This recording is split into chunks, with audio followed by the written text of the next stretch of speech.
Hi everyone. Want to unlock CapCut Pro on your iPhone and access premium features without the watermark? In this video, I will walk you through exactly how to purchase CapCut Pro step by step. Step 1. Open the CapCut app. First, open the CapCut app on your iPhone. Make sure you are connected to the internet and sign in with your Apple ID so the purchase can go through smoothly.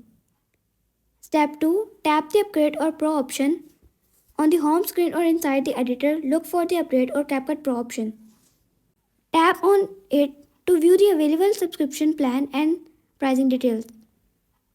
Step 3. Choose a subscription plan. You will see different plan options such as monthly and yearly subscriptions. Select the plan that best fit your needs and budgets. Step 4. Confirm your purchase. Tap subscribe or buy next to your chosen plan. An App Store confirmation screen will appear asking you to approve the payment. Step 5. Complete the payment.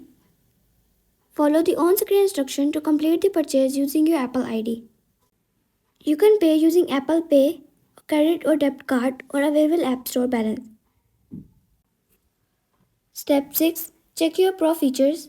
Once the payment is successful, go back to CapCut app. You should now see Pro features unlocked, including advanced editing tools, premium effect, and no watermark. Important tips: make sure your Apple ID payment method is updated. You can cancel your subscription anytime by going to settings, Apple ID subscriptions. If Pro feature does not appear right away, close and reopen the app. And that's it. That's how you can buy CapCut Pro on your iPhone quickly and securely. If this video helped you, don't forget to like, subscribe, and share for more CapCut and teach tutorials.